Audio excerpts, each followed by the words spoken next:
This video is a guide to the Fairvote Canada presentation on democracy and voting systems. The lesson plan was developed for use by Fairvote Canada volunteers in Ontario grade 10 civics classes, but can be adapted for younger groups and is suitable for any adult group. The materials available are a 14-page lesson plan that can be printed and a 19-slide PowerPoint presentation for students. This presentation is also available, which has additional slides to illustrate the mock voting exercise and some voting result examples. You can modify your presentation by adding and editing slides to fit your needs. You can download the lesson plan in both slide presentations, make comments, ask questions, and generally be part of the process by accessing the Democracy Action Network community online. The lesson plan fits into a discussion of democratic institutions in Canada. It focuses on the electoral system, which is the system by which electors' votes are translated into political power, and reveals that not all electoral systems are equal when it comes to accurately and fairly translating votes into power. We begin with a practical voting exercise or mock vote. The students can decide on a topic democratically by voting for which topic they want to have an election about. You can shorten this process by having a chocolate bar vote. This also has the benefit of allowing you to purchase small chocolate bars to keep things interesting. If you decide to have the students decide what the topic will be, and there's only one winner, you'll have a first past the post election. For example, topics are what kind of chocolate bar we will buy for a treat, what movie we will watch, what kind of music we will listen to, or what kind of food we will order as takeout. After writing their topics on the board, choose a topic by a show of hands and write the number of votes on the board. You have chosen a topic based on winner-take-all in a public vote, and the winner did not have to get a majority of votes, just the most votes, or a plurality of votes. Then inform them that they have just participated in a winner-take-all election, also known as first past the post. For a secret vote, you will need a small pieces of paper to use as ballots, enough for each student in the class. Yellow post-it notes serve this purpose very well. You can write the candidates and voting results on the board. You'll also need a ballot box. Now you need to nominate candidates until you have at least 4 choices on the board. If the students are voting on what kind of music to listen to at a dance, the candidates might be soft rock, disco, hip hop, and indie rock. In the shortened version of the mock vote, which uses chocolate bars, you might use Aero, Kit Kat, Coffee Crisp, and Smarties. Hand out students the pieces of paper to be used as ballots, have them write their choice, fold, and finally return the ballots by placing in a ballot box. Ask 1 or more students to review and count the ballots. You may get into spoiled ballots if any are illegible. Write the number of votes received by each candidate beside the name of the candidate on the board. If there's a tie for first place, you can explain that in a real election there would be a recount if a tie or a very close vote occurs. Declare a winner. If you're using chocolate bars and you have enough, you can give each student that voted for the winning candidate that chocolate bar to indicate that they won, and because their chosen candidate was the winner. Assess the students' reactions to the vote. Ask them how satisfied they are. In an election, those voters that elect a candidate usually are happy they have someone they like to represent them, and those that did not are not satisfied. Ask if there might be a better way to keep people satisfied. The students have just used a first past the post voting system. Ask if they know where the name first past the post comes from. You can give them a hint. If necessary, it uses a metaphor of a horse race. Only one horse wins the race. Explain that in a winner-take-all system, the winner gets the prize and the other candidates get nothing. Whichever candidate gets the most votes is elected and gets all the power. The winning candidate doesn't have to have a majority or half the votes to win, and you can refer to the percentage results of your mock vote. Major elections for government representatives use this system, which we inherited from the British Empire. It was used in a 2-party system, but Canada has more than 2 parties now. Another name for first past the post is single member plurality. Each riding elects 1 member, and the person with the most votes wins. Looking in at the results of the mock vote, if the winner did not have a majority of votes, then most voters chose a candidate who lost. Explain that this reflects what actually happens in a riding where many votes, often the majority of votes, do not elect any representation. The voting system causes the unsatisfying result. For example, if you did a music vote, explain that now most people have to listen to music they did not choose, like disco, all night. Ask the students what they would do if they generally found their vote in an election didn't end up choosing the winner. How enthusiastic would they be about voting? One of the problems with first past the post systems is a large percentage of the votes end up not counting, and people wonder why they should vote, especially if none of their chosen representatives ever win. There's an alternative system called proportional representation, or PR for short. It's used by about 90 democratic nations. Proportional representation is based on the simple principle that the percentage of seats a party earns is equal to the percentage of people who voted for that party. The pie chart shows the percentage support and how many representatives are elected, so that the decision-making body reflects the makeup of the electorate or voters as accurately as possible. In the House of Commons, our decision-making body, seats are filled according to the winners of each riding. Under PR, they would be filled in proportion to the percentage of voters who voted for each party. Going back to the mock vote, explain that in a PR system, everyone gets some satisfaction. For example, in the case of a vote on which music to listen to, all the students would get to listen to their favorite music some of the time.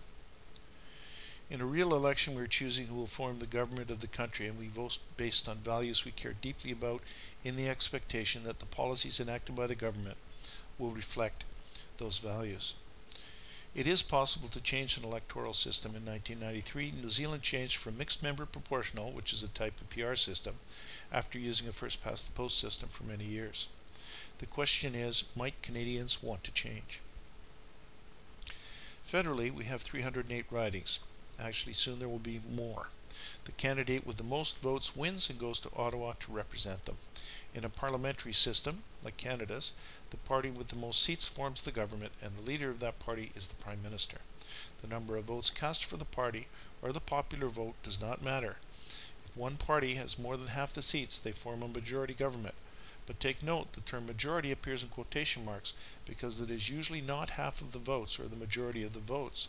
A majority government can pass a law without regard for what the other parties think, as long as they can ensure all their members in Parliament vote the way the party wants them to. Raise a trial balloon by asking if the students think they see problems. After brainstorming their ideas, explore the problems. For one thing, a voter thinks their vote won't count. They might not bother to vote. This might happen if a voter would want to vote for Party A, but traditionally their riding always elects a candidate from Party B. If you have time, you might canvass students' opinions here. Ask students if they would vote if their candidate has virtually no chance of winning. Raise the point that some countries have mandatory voting, where you would be fined if you didn't vote. This happens in Australia. Ask what they think of that idea. Another problem with first past the post creates is strategic voting. This is voting for your second choice because you really dislike the party that has a chance of winning in your riding. For example, a voter wants to vote Green but knows they won't win, so votes Liberal in the hope of preventing the Conservatives from winning. Strategic voting is more like voting against something than for something. You might reinforce the concept of strategic voting by referring back to the mock vote. A student might have wanted to vote for disco, but because they thought disco had no chance of winning, they voted for soft rock in order to prevent hip-hop from winning. Another issue is swing ridings. Ridings that are unstable in terms of swinging back and forth between parties A and B between elections. They might get more high-profile events, visits by the party leader in order to try to secure the riding seat. On the other hand, ridings that always elect Party A may get less attention during an election campaign from that party's leader.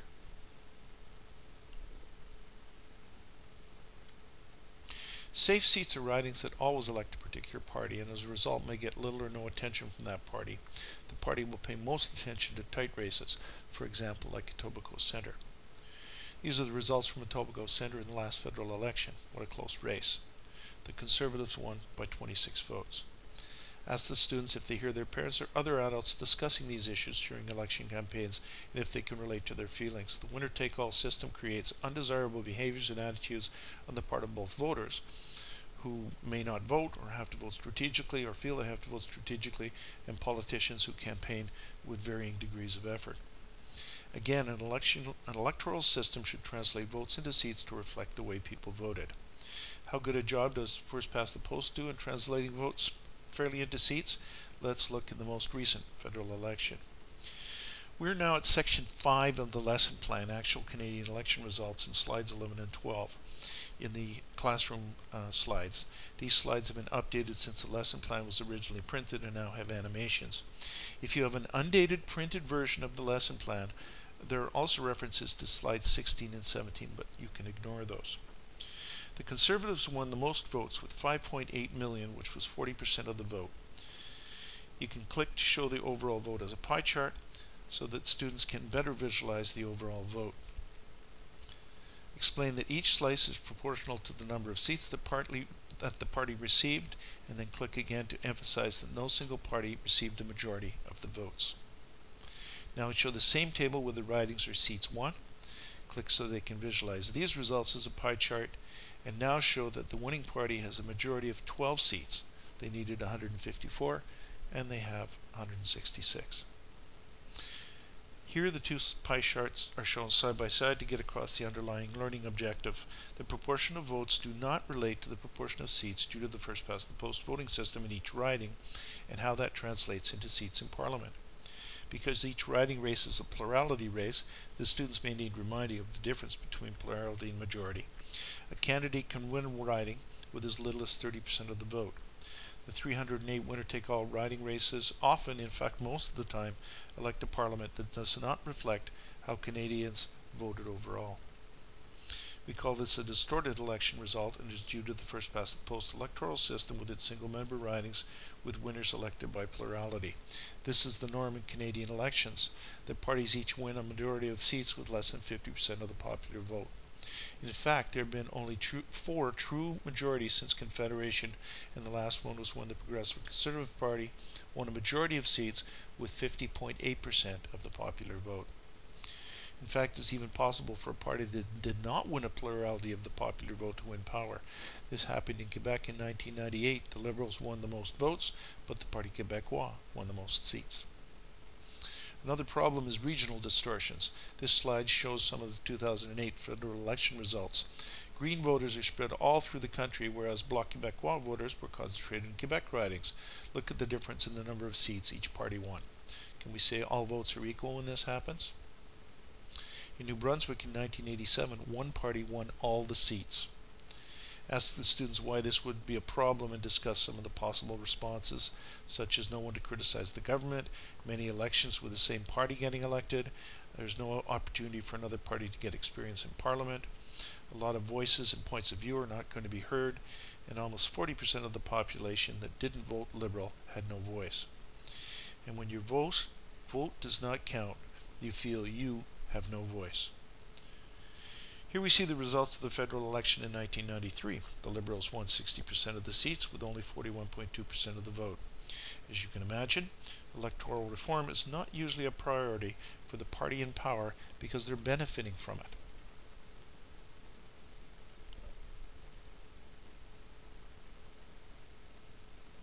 Coming back to the most recent federal election, the one held in 2011, how would the results look if seats had been distributed using PR? The left-hand graph shows the results under first past the post, which was the system used, and the right-hand graph shows the results under proportional representation, as they would have been. The results look very different. Ask the students some of the differences they notice.